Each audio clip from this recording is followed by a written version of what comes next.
जी हम करने जा रहे हैं chapter number 7 circular motion gravitation के वर्ड प्रॉब्लम्स यानी न्यूमेरिकल्स। सबसे पहले 7.1 at what speed must an object travel in a circle of radius 2 metre to experience a centimetre acceleration of 9.8 metre per second. ये बुक में question numerical number 1 given है, आप लोग उसमें से खोल के देख लीजिएगा अगर यहाँ देखने में प्रॉब्लम हो रही हो तो। मैं पढ़ देता हूँ। एट व्हाट स्पीड यानी कि हमें स्पीड मालूम करनी है, वेलोसिटी मालूम करनी है, स्पीड मालूम करनी है। Eight what speed must an object travel in a circle, हमें एक ऑब्जेक्ट को ट्रैवल करवाना है सर्किल के अंदर और उस सर्किल का जो रेडियस है वो है 2 मीटर। तो r is equals to 2 metre to experience a centimetre acceleration of 9.8 metre per second. तो इसके अंदर हमें जो वो एक्सेलरेशन दे दिया centimetre acceleration 9.8 metre per second square. तो इसमें बोला गया है कि हमें जो है वो किस स्पीड से एक ऑब्जेक्ट को सर्कुलर पाथ के अंदर घुमाना पड़ेगा जिसकी वजह से उसको जो वो एक्सपीरियंस होने लग जाए, उसके अंदर जो एक्सीलरेशन जो प्रोड्यूस होने लग जाए वो 9.8 मीटर पर सेकेंड का एक्सीलरेशन प्रोड्यूस होने लग जाए। तो इसके लिए हम फार्मूला लगाएंगे सेंट्रीपिटल एक्सीलरेशन का, A C is equals to V square upon R. तो ए सी हमें गिवन है कितना 9.8, तो ए सी की जगह हम 9.8 लिख देंगे इज इक्वल्स टू वी यानी कि स्पीड हमें मालूम करनी है तो V square as it is रहेगा डिवाइडेड बाय आर, रेडियस कितना 2 मीटर है तो आर की जगह हम 2 लिख देंगे। 2 डिवाइड हो रहा है 9.8 से मल्टीप्लाई हो जाएगा। जब ये 9.8 2 से मल्टीप्लाई होगा तो हमारा आंसर आ जाएगा 19.6। और हमें चूँकि v की वैल्यू चाहिए, यहाँ पे v स्क्वायर है तो हम दोनों तरफ स्क्वायर रूट ले लेंगे ताकि हमारा स्क्वायर से स्क्वायर रूट कैंसिल हो जाए और v बाहर आ जाए। और 19.6 का स्क्वायर रूट लेंगे तो वो आ जाएगा हमारा 4 पॉइंट समथिंग आ जाएगा आई थिंक, हाँ जी 4.427। तो v इसमें हमारे पास वेलोसिटी आ गई 4 पॉइंट या स्पीड आ गई 4.427। अच्छा स्पीड है तो यूनिट डाल देंगे मीटर पर सेकेंड, ये हमारा आंसर है 4.427। अब चलते हैं 7.2 की तरफ। हमारा जो सेकंड प्रॉब्लम है ज़रा फोकस कीजिएगा इसको 7.2 पे और करीब लिए जी। 7.2 पे देखें क्या लिखा, आकार गोज राउंड अ कर्व। मतलब एक कार है कि वो उस कर्व पे चल रही है 20 मीटर पर सेकेंड की स्पीड से, वो उस कर्व को फॉलो कर रही है। The radius of curvature is 50 metre. अच्छा वो जो कर्व जो है उस कर्व का अगर हम जो सर्किल लें, सर्किल का जो रेडियस है वो है 50 मीटर। तो अगर हम इसका डेटा बनाओ तो स्पीड जो है यानी कि इसको हम v से शो करेंगे तो स्पीड ऑफ अ कार जो है वो 20 मीटर पर सेकेंड। और जो रेडियस है जिस सर्कुलर पाथ के अंदर गाड़ी घूम रही है तो उस सर्किल का जो रेडियस है वो है 50 metre. Calculate the centimetre acceleration, हमें सेंटीमीटर एक्सेलरेशन कैलकुलेट करना है, ऐसे ही निकालना है। सोल्यूशन फार्मूला वही वाला लगाएंगे जो अभी हमने पहले लगाया था, A C is equals to V square upon R, यानी कि सेंटीमीटर एक्सेलरेशन बराबर होता है स्पीड का स्क्वायर डिवाइड बाय रेडियस। अच्छा centimetre acceleration is equals to V का स्क्वायर यानी कि 20 का स्क्वायर, चूँकि वी हमें 20 दिया हुआ है तो 20 का स्क्वायर डिवाइड बाय आर हमें 50 दिया हुआ है। तो centimetre acceleration is equals to 20 का स्क्वायर 400 डिवाइड बाय 50। तो 0 से तो 0 कैंसिल कर देंगे और 5 वन ज़ा 5 और 5 8 ज़ा 40। तो एक्सेलरेशन सेंटीमीटर एक्सेलरेशन हमारे पास आ गई 8 मीटर पर सेकेंड स्क्वायर। अब हम चलते हैं अपने 7.3।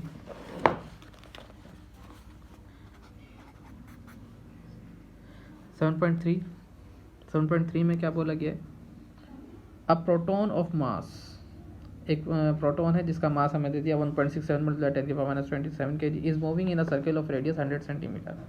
एक प्रोटॉन है वो एक सर्किल के अंदर घूम रहा है, उस सर्किल का जो रेडियस है वो है 100 सेंटीमीटर। तो अगर मैं इसका डेटा बनाना चाहूँ तो mass of proton is equals to 1.67 multiply by 10⁻27 kg और रेडियस जो दिया हुआ सर्किल का, जिस सर्किल के अंदर ये प्रोटॉन रिवॉल्व हो रहा है, घूम रहा है, तो वो जो रेडियस है वो दे दिया हमें 100 सेंटीमीटर।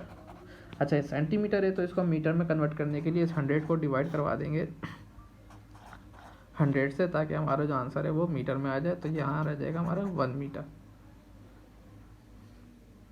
अच्छा, an electromagnet applies a force. अच्छा, फोर्स जो लग रही है इसके ऊपर, वो लग रही है इस प्रोटॉन के ऊपर 1 multiply bye 10⁻⁻12 Newton direct towards the centre of the circle. What is the velocity of the proton. तो अब हमें वेलोसिटी मालूम करनी है प्रोटॉन की, वी एक्चुअली हमें निकालना है जी। तो अब हम इसका सोल्यूशन देख लेते हैं। फार्मूला लगाएंगे हम सेंट्रीपिटल फोर्स वाला। सेंट्रीपिटल फोर्स बराबर होती है mv² अपॉन आर के। तो F C is equals to M की जगह मास क्या है 1.67 मल्टीप्लाई बाय 10⁻⁻27। तो एम की जगह मास आ गया, मल्टीप्लाई बाय वेलोसिटी का स्क्वायर। तो वेलोसिटी तो हमें निकालनी है, तो हम वेलोसिटी की जगह वेलोसिटी का स्क्वायर ये इसी रहने देंगे, डिवाइडेड बाय आर की वैल्यू हमने 1 निकाली है। अच्छा, एफ सी जो था हमारे पास, वो एफ सी था 1 मल्टीप्लाई बाय 10⁻⁻12। तो इस एफ सी की जगह हम लिख देंगे 1 multiply by 10⁻12 is equals to 1.67 multiply by 10⁻27 as it is, multiply by v²। नीचे 1 है डिनोमिनेटर में, तो 1 लिखते नहीं है। अच्छा, अब मुझे चूँकि v² की वैल्यू निकालनी है, तो v² मैं इधर ही रहने दूंगा, और ये वाली जो वैल्यू है ये मल्टीप्लाई हो रही है, तो इधर ले जाके मैं 1 मल्टीप्लाई बाय 10⁻12 से डिवाइड करवा दूंगा। तो यहाँ 1 मल्टीप्लाई बाय 10⁻12 डिवाइडेड बाय ये वैल्यू इधर आ जाएगी, डिवाइड हो जाएगी इससे 1.67 10⁻27 इज इक्वल्स टू। अच्छा, ये इधर जा चुकी है, तो इधर सिर्फ v² बच गया। ठीक है। अच्छा, 10⁻12 मल्टीप्लाई बाय 1, 10⁻12 1 सा 10⁻12 ही आ जाएगी। नीचे है इसके 1.67 multiply by 10⁻27 is equals to v² as it is. अच्छा, अब हम क्या करेंगे कि 10⁻27 को ऊपर ले जाएंगे। 10⁻12 ऑलरेडी है, 10⁻27 ऊपर जाएगी, तो 10 माइनस में है, तो ये ऊपर जाके प्लस में हो जाएगी, इज इक्वल्स टू v²। अच्छा, नीचे क्या बचा है हमारे पास 1.67 बची नीचे। फिर उसके बाद 10⁻12 और 10⁻+27, तो माइनस प्लस माइनस 27 में से 12 माइनस कर देंगे, तो 10 की पावर जो आ जाएगी हमारे पास, वो आ जाएगी 27 माइनस 25 15 आ जाएगी हमारे पास, इज इक्वल्स टू v²। अच्छा, नीचे आ गया हमारे पास 1.67। तो अब v² की वैल्यू ये आ गई। अब हम क्या करेंगे, 10⁻15 को हम ऐसे ही रहने देंगे, और ये 1 डिवाइड बाय 1.67 को अलग कर लेंगे। अब हम 1 को डिवाइड करवा देंगे 1.67 से। अच्छा, ये 1.67 को जो मैंने अलग किया हुआ है, तो इस ऐसे है कि 1 अपॉन में करके लिखा है, तो अगर मैं 10⁻15 को 1 से करवाऊँगा मल्टीप्लाई, तो आंसर दोबारा से यही ऊपर वाले स्टेप आ जाएगा। तो हम इसको अलग करके भी 1 अपॉन में लिख सकते हैं। तो 1 को जब मैं डिवाइड करवाऊँगा 1.67 से, 1 को डिवाइड करवाओ 1.67 0.5988 multiply by 10⁻15 is equals to velocity का स्क्वायर। अच्छा, अब यहाँ पे वेलोसिटी का स्क्वायर है, स्क्वायर रूट लेंगे हम, क्योंकि हमें तो v का स्क्वायर नहीं चाहिए, बल्कि हमें तो स्क्वायर रूट लेना पड़ेगा, क्योंकि मुझे सिंगल v चाहिए। तो मैं इधर भी स्क्वायर रूट ले लूँगा और इस पर भी स्क्वायर रूट ले लूँगा, तो स्क्वायर से स्क्वायर रूट कैंसिल हो जाएगा, v बाहर आ जाएगा, और इस पूरे का जब हम स्क्वायर रूट लेंगे, तो हमारा जो फाइनल आंसर आ जाएगा वो आ जाएगा 2.44 multiply by 10⁻7 metre per second. तो वेलोसिटी है, तो हम इसको यूँ लिख देंगे 2.44 multiply by 10⁻7 metre per second. That's it. अब चलते हैं 7.4 की तरफ। 7.4 में ज़रा इधर करीब कीजिएगा। 7.4 में क्या, स्ट्रिंग 2 मीटर लॉन्ग, एक स्ट्रिंग है जो कि 2 मीटर उसकी लेंथ है, is use to whirl 200 gram stone. अच्छा, इसके एक एंड के ऊपर स्टोन जो है वो हमने बांधा हुआ है, in horizontal circle at a speed of 2 metre per second, find the tension in string. अच्छा, ये एक स्ट्रिंग है, उसके एक एंड पे हमने स्टोन बांधा हुआ है, और फिर उसको हमने गोल गोल घुमाया। जब गोल घुमाया तो इसने पूरा एक सर्किल बना लिया। ठीक है, तो सेंटर से लेकर यहाँ तक का जो डिस्टेंस होता है वो होता है r, यानी कि रेडियस। तो यहाँ पे हमें लेंथ ऑफ थ्रेड जो दी हुई है एक्चुअली वो हमें रेडियस दे दिया इस सर्किल का। तो इसका डेटा जब हम बनाएंगे तो उस डेटा के अंदर लेंथ ऑफ थ्रेड की जगह हमें आर लिखूंगा, R is equals to 2 metre और 200 ग्राम स्टोन, हमें इस स्टोन का जो है वेट भी दे दिया, सॉरी मास दे दिया हमें इस स्टोन का। तो m is equals to 200 gram at a speed of 2 metre per second. अच्छा, ये जो है a string 2 metre long is use to whirl a 200 gram stone in horizontal circle at a speed of 2 metre per second. यानी कि जो stone जो घूम रहा है वो किस स्पीड से घूम रहा है, 2 मीटर पर सेकेंड की स्पीड से घूम रहा है। तो मीन्स कि हमें v दे दी, v की वैल्यू दे दी 2 मीटर पर सेकेंड, यानी कि हमें स्पीड ऑफ स्टोन दे दिया। फाइंड टेंशन इन स्ट्रिंग, अब इन्होंने बोला है कि इस स्ट्रिंग के अंदर जो टेंशन प्रोड्यूस हो रही है वो आपने फाइंड आउट करनी है। अच्छा, इस स्ट्रिंग के अंदर जो टेंशन प्रोड्यूस होगी वो वही होगी जो सेंटीमीटर फोर्स होगी। तो इस केस में हमें टेंशन निकालना है और टेंशन जो है वो किसके बराबर है, सेंटीमीटर फोर्स के। तो एक्चुअली हमें एफ सी निकालना है लेकिन द फॉर्म ऑफ टेंशन। तो हम वही एफ सी वाला फॉर्मूला लगाएंगे, एफ सी के बराबर होता है M V square upon R के। ठीक है। अच्छा, इसमें हम ज़रा अपने डेटा में एक और कैलकुलेशन कर लेंगे छोटी सी। यहाँ पे जो हमें मास दिया हुआ है वो 200 ग्राम में दिया हुआ है, तो हम इसको केजी में कन्वर्ट करेंगे और केजी में कन्वर्ट करने के लिए 200 को डिवाइड करवा देंगे 1000 से। 1000 से डिवाइड करवाएंगे तो हमारा जो आंसर है वो आ जाएगा 0.2 kg। तो अब हम यहाँ अपना सोल्यूशन करेंगे और यहाँ फार्मूला लिखा मैंने। फार्मूले के बाद एफ सी को मैं रिप्लेस कर दूंगा टी से, टेंजेंट से, टी निकालना है। अच्छा, m की जगह मैं लिख दूंगा 0.2 जो मैंने अभी ऊपर निकाला है 0.2 kg। फिर है वेलोसिटी का स्क्वायर यानी कि स्पीड का स्क्वायर, तो यहाँ पे 2 है तो मैं 2 का स्क्वायर ले लूँगा डिवाइडेड बाय r यानी कि distance between to centre to the circumference of the circle यानी कि रेडियस।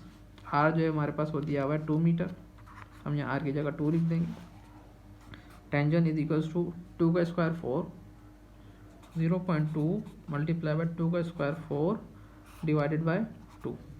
तो 2 1 ज़ा 2, 2 2 ज़ा 4 कैंसिल हो गया, बचा गया 0.2 मल्टीप्लाई बाय 2। तो यहाँ पे हमारे टेंजेंट की जो वैल्यू आ जाएगी 2 मल्टीप्लाई बाय 0.2, तो ये जो हमारा आंसर आएगा वो आ जाएगा 0.4। टेंजेंट चूँकि फोर्स है तो न्यूटन इसकी यूनिट लगा देंगे, ये हमारा 7.4 का आंसर आएगा। अब चलते हैं हम 7.5 की तरफ। 7.5 में क्या बोला गया है, करीब कीजिएगा। Compute the gravitational force. Data अगर मैं हाथ के हाथ बनाऊँ, कंप्यूट द ग्रेविटेशनल फोर्स यानी कि हमें फोर्स मालूम करने के लिए बोला गया है। Gravitational force of attraction between two boys of masses. अच्छा, दो बॉडी दे दी हमें, एक बॉडी हमें दे दी 50 kg की, दूसरी बॉडी दे दी हमें 40 kg की। हमें इन दोनों के दरमियान जो फोर्स ऑफ अट्रैक्शन है वो फाइंड आउट करनी है, ग्रेविटेशनल फोर्स फाइंड आउट करनी है। और इन दोनों के दरमियान जो डिस्टेंस है अपार्ट फ्रॉम ईच अदर मतलब इन दोनों के दरमियान जो डिस्टेंस है वो 1 मीटर का डिस्टेंस। अच्छा, डेटा बनाएंगे तो हम इसके अंदर मास 1 ले लेंगे हम अपना 50 kg, मास 2 जो है वो ले लेंगे 40 kg, क्योंकि दूसरी बॉडी का जो वेट है वो मास है वो 40 kg है। और इन दोनों के दरमियान जो डिस्टेंस है वो है 1 मीटर। सॉरी। अच्छा, ग्रेविटेशनल फोर्स निकालनी है। अच्छा, इसके अंदर हम एक ग्रेविटेशनल कांस्टेंट जो डेरिवेशन में हमने करते वक्त हमने उस वक्त बताया था, जो कैपिटल जी जो है वो कांस्टेंट होता है जो कि ग्रेविटेशनल कांस्टेंट कहलाता है और इसकी वैल्यू होती है 6.67 मल्टीप्लाई बाय 10 की power -11 newton metre square upon kg square. ठीक है, तो कुछ कांस्टेंट होते हैं जो हमें याद रखने पड़ते हैं और हमारे न्यूमेरिकल्स जब हम सॉल्व करते हैं तो उस वक्त हमारे काम आते हैं।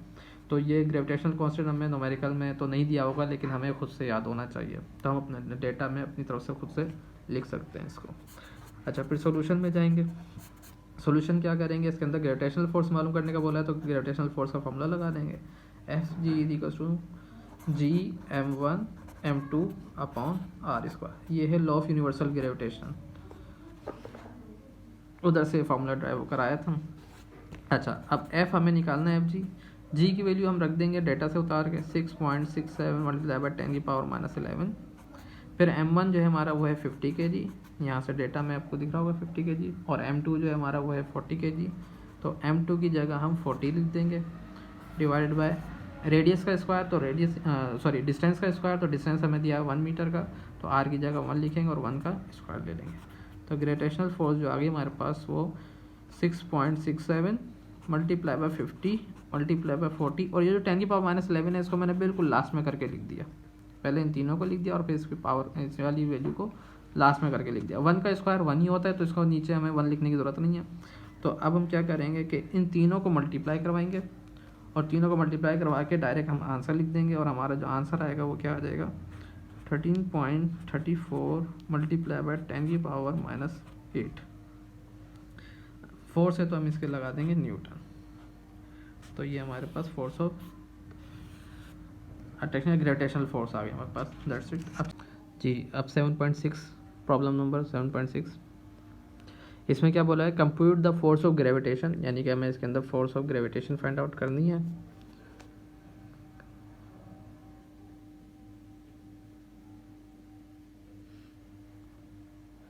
तो हमें force of gravitation find out करनी है between small and large sphere, यानी कि दो स्फीयर दिए हमें और उन दोनों स्फीयर का मास हमें एक का 1 ग्राम दे दिया और एक का 300 ग्राम। दो स्फीयर्स हैं, उन दोनों के मासेस गिवन है, उन दोनों स्फीयर्स के दरमियान हमें force of gravitation find out करनी है। उन दोनों के दरमियान डिस्टेंस r = 5 सेंटीमीटर दे दिया। तो ये आप यूँ अब इधर आ जाए, ज़रा ये देख लें, मैं इधर डायग्राम बना के थोड़ा समझा देता हूँ आपको।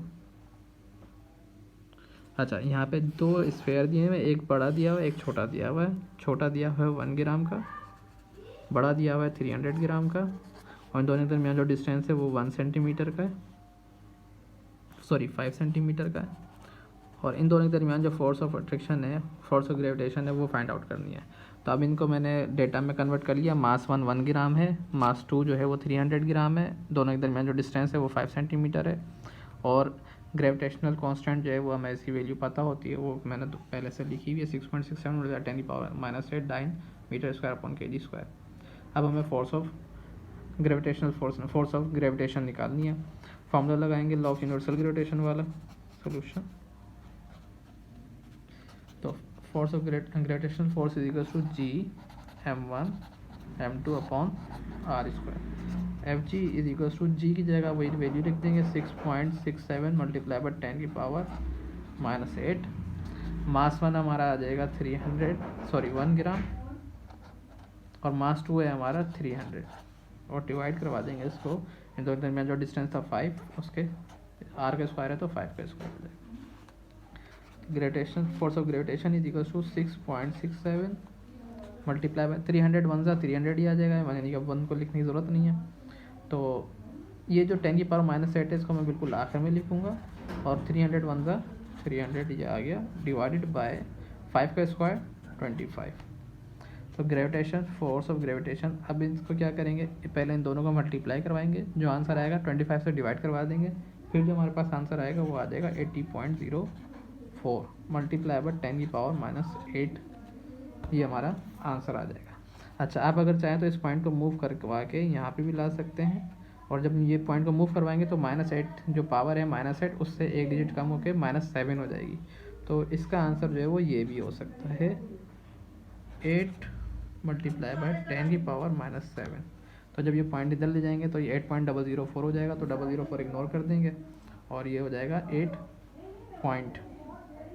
तो पॉइंट तो सब हर नंबर के आखिर में होता है, तो 8 पॉइंट मल्टीप्लाई बाय 10⁻⁻7 ये आंसर भी हमारा हो सकता है। इसके साथ हम यूनिट लगा देंगे डाइन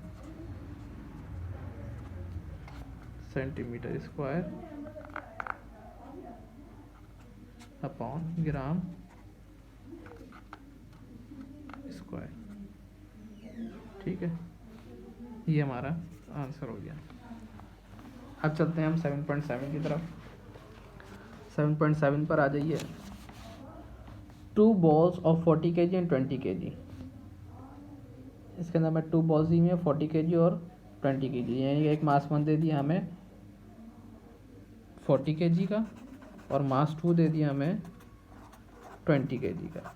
अट्रैक्ट ईच अदर, ये both are attracting each other with the force of, force भी दे दिया हमें कितनी 3.33। तो 3.33 मल्टीप्लाई बाय 10⁻⁻7 न्यूटन की फोर्स दे दी हमें। इस फोर्स के साथ ये बॉडीज एक दूसरे को अट्रैक्ट कर रही है। Find the distance between the masses, हमें डिस्टेंस मालूम करना है, यानी कि आर मालूम करना है between 2 bodies. If the value of G, इसके अंदर जी की वैल्यू हमें खुद से दी हुई है 6.67 multiply by 10⁻11 newton metre square upon K G square. अच्छा, आप लोग बोलेंगे अभी सर आपने पहले वाले क्वेश्चन में जो है वो 10⁻8 लिखा था, तो उसके अंदर जो मैंने यूनिट ली थी वो डाइन में ली थी, अभी जो मैं ले रहा हूँ वो न्यूटन मीटर स्क्वायर में ले रहा हूँ। तो पहले जो हमारा क्वेश्चन था, क्वेश्चन नंबर 7.6, इसके अंदर जो वैल्यूज़ गिवन थी वो ग्राम में गिवन थी, डिस्टेंस जो था वो सेंटीमीटर में था, तो इसलिए हम वो सारा काम डाइन में और मिलीग्राम वगैरह में कर रहे थे। इधर हमें सारी चीज़ें जो है वो किलोग्राम में दी हुई है, न्यूटन में दिया हुआ है, तो इसलिए हम ग्रेविटेशनल कांस्टेंट की जो वैल्यू है वो भी न्यूटन मीटर स्क्वायर वाली ही वैल्यू लिखेंगे। तो यहाँ हम MKS सिस्टम के अंदर काम कर रहे हैं, पिछले वाले में हम CGS सिस्टम में काम कर रहे थे, यानी कि सेंटीमीटर ग्राम वाले उसमें कर रहे थे स्टैंडर्ड में। अब ये वाला जो स्टैंडर्ड है हमारा, ये वह है MKS सिस्टम वाला स्टैंडर्ड, मीटर किलोग्राम सेकंड वाला। तो उसके अंदर जो ग्रेविटेशनल कांस्टेंट की जो वैल्यू होती है वो 6.67 मल्टीप्लाई 10⁻11 होती है, -8 नहीं होती। -8 जो है वो डाइन वाले में होती है जब हम डाइन लगाते हैं। अच्छा, अब हम इसको मज़ीद आगे चलते हैं। सोल्यूशन, वही फार्मूला लगाएंगे, Newton's law of universal gravitation, F = G m1m2/r²। अच्छा, मुझे R निकालना है, तो R² डिवाइड हो रहा है, यहाँ जाके मैं मल्टीप्लाई करवा दूंगा F से, यहाँ बच जाएगा मेरे पास Gm1m2। अच्छा, F मल्टीप्लाई हो रहा है तो यहाँ मैं ले जाऊँगा Gm1m2 से डिवाइड करवा दूंगा F को, यहाँ रह जाएगा सिर्फ R²। तो F मल्टीप्लाई होता है इसी के बाद जाके डिवाइड हो गया।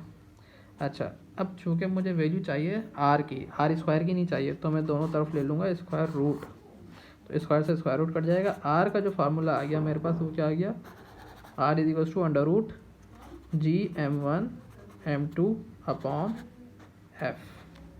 अब मैं क्या करूँगा, अपने डेटा में से ये सारी वैल्यूज़ उठाऊँगा, Gm1 m2 और F की वैल्यू यहाँ पुट करूँगा, सॉल्व करूँगा और फिर उसका रूट ले लूँगा, तो मेरे पास R आ जाएगा। तो अब हम ज़रा नेक्स्ट पेज पे चलते हैं। R = G की जगह 6.67 मल्टीप्लाई बाई 10⁻11, F1 की जगह 40, M1 की जगह 40, मास 2 की जगह 20 डिवाइडेड बाय फोर्स की जगह 3.33 मल्टीप्लाई बाई 10⁻7। तो ये सारी वैल्यूज़ क्या हैं, वो ये सारी वैल्यूज़ मैंने पुट की हैं इस डेटा में से देखकर। M1 की जगह M1, M2, F और G की वैल्यू, ये चारों वैल्यूज़ उठा के मैंने इधर रखी। कहाँ से, ये जो फार्मूला था, G की जगह G की वैल्यू रखी, M1 की जगह मैंने 40 रखा, M2 जो है वो 20 है, तो मैंने इधर M2 की जगह ये 20 रखा हुआ है। तो G की वैल्यू, ये M1 की वैल्यू, ये M2 की वैल्यू और ये F की वैल्यू, जो ये रहा F, ये F दिख रहा है, इस F की जगह मैंने यहाँ से F की वैल्यू ली और यहाँ पुट कर दी।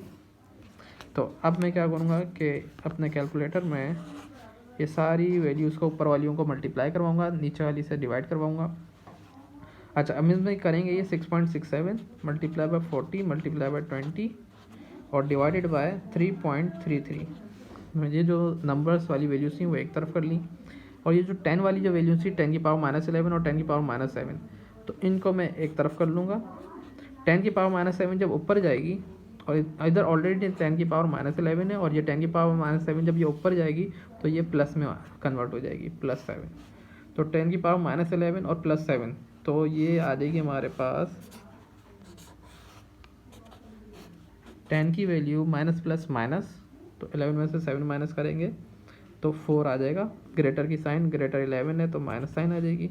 और इन तीनों को सॉल्व करके हम यहाँ वैल्यूज पुट कर लेंगे, और इन तीनों को सॉल्व करेंगे तो हमारे पास आंसर क्या आएगा, 6.67 multiply bye 6.67 multiply bye 40 multiply by 20 divided by 3.33। तो मेरा जो आंसर आ रहा है वो आ रहा है 1602.40। अब इस को इसका जब मैं स्क्वायर रूट लूँगा मल्टीप्लाई नहीं, अच्छा मेरे पास कैलकुलेटर है नहीं, जब मैं स्क्वायर रूट लूँगा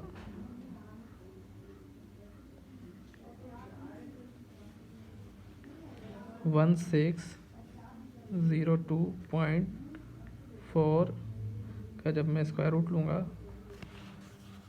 तो मेरे पास आ जाएगा स्क्वायर रूट में, स्क्वायर रूट आ जाएगा इसका 40, और 10 की पावर -4 का अलग से स्क्वायर रूट लेना पड़ेगा मुझे।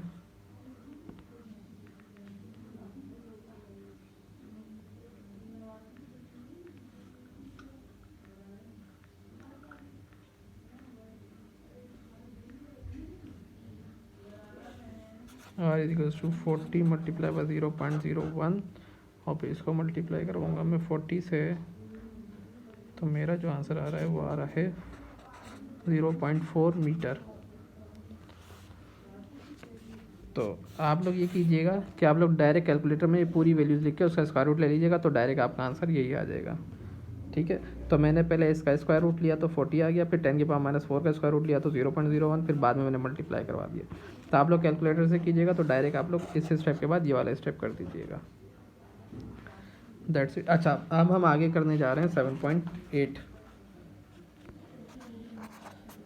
डेटा बना लेते हैं। 7.8 में क्या बोला गया है,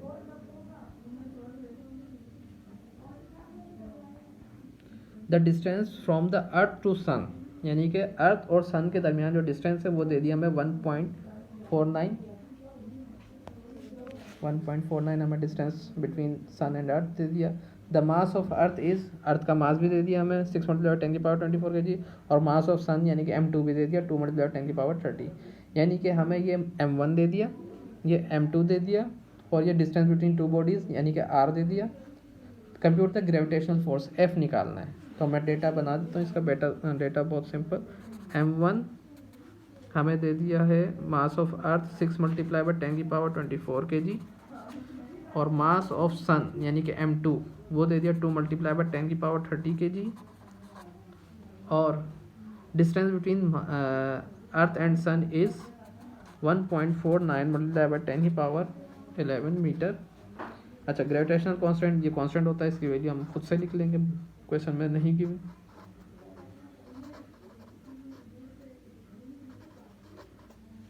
निकालना क्या है हमें, फोर्स ऑफ ग्रेविटेशन निकालनी है हमें, ग्रेविटेशनल फोर्स निकालनी है, तो वही फार्मूला लगाएंगे simple, F is equals to Gm1 m2 upon r square.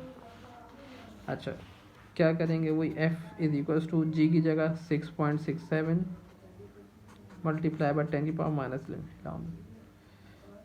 m1 हमें दे दिया मास 1 यानी कि मास ऑफ अर्थ लिख देंगे इधर 6 × 10 की पावर 24, मास 2 यानी कि सन का मास 2 मल्टीप्लाई बाई 10 की पावर 30 डिवाइडेड बाय r का स्क्वायर, और यहाँ distance between mass and earth जो है वो हमें r की वैल्यू जो दी हुई है 1.49 मल्टीप्लाई बाई 10 की पावर 11, और इसका हम ले लेंगे स्क्वायर। अच्छा, अब आपने क्या करना है कि ये जो नंबर वाली वैल्यूज़ हैं 6.67, 6 और 2, इन सबको एक जगह लिख के मल्टीप्लाई करवा देना है, और ये जो 10 वाली वैल्यूज़ हैं उनको एक तरफ लिख दें, 10 की पावर -11, 10 की पावर 24 और 10 की पावर 30। इसी तरह नीचे भी आप यही करें, 1.49 का स्क्वायर लें मल्टीप्लाई बाय 10 की जो पावर जो 11 है इसका स्क्वायर अलग से ले लें। ठीक है, अब नेक्स्ट पेज पे चलते हैं, इसको आप लोग नोट कर लें अच्छी तरीके से।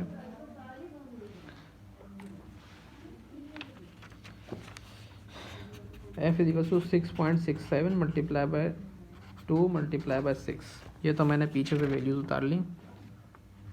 ठीक है, अब ये जो 10 की पावर जो थी -11, 24 और 30, अब इनको मैं प्लस करके एक साथ सॉल्व करके मैं उधर लिखूँगा, 10 बेसिस सेम है, 10 10 10, तो पावर्स हम ऐड करवा देंगे, तो -11 ऐड हो जाएगा 24 में, 24 ऐड हो जाएगा 30 में, तो मैं यहाँ पे एक दफ़ा 10 लिखूँगा और फिर -11 में प्लस करवा दूँगा 24, और 24 में प्लस करवा दूँगा मैं 30।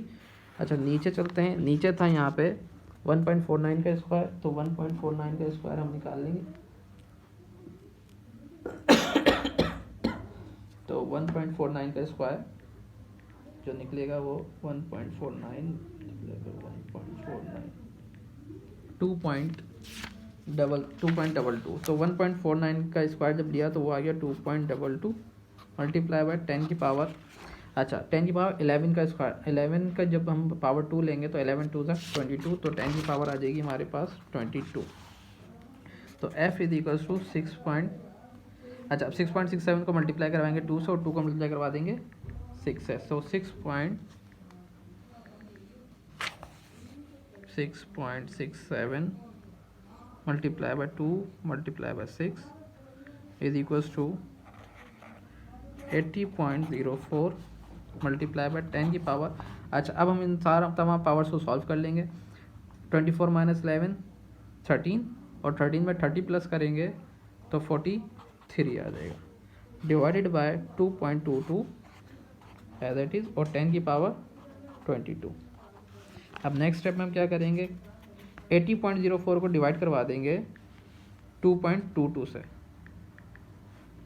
तो हमारे पास जो आ जाएगा ये 36.05 आ जाएगा, मल्टीप्लाई बाय 10 की पावर ये जो 43 है और नीचे 10 की पावर 22।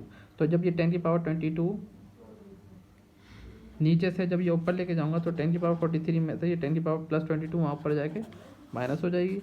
तो 4 is equal to 36.05 multiply by 10 की पावर 43 माइनस 22, 43 माइनस 22 21। तो हमारे पास फोर्स आ गई 36.05 मल्टीप्लाई 10 की पावर 21 न्यूटन। ये हमारे पास 7.5 का आंसर आ गया। अच्छा, अब हम चाहें तो इसको एक पॉइंट को इधर भी मूव कर सकते हैं। जब हम इस पॉइंट को इधर मूव करेंगे 3.605 मल्टीप्लाई, तो यहाँ पे 10 की पावर 21 से ये 22 हो जाएगी और इसको हम न्यूटन में लिख देंगे। That's it.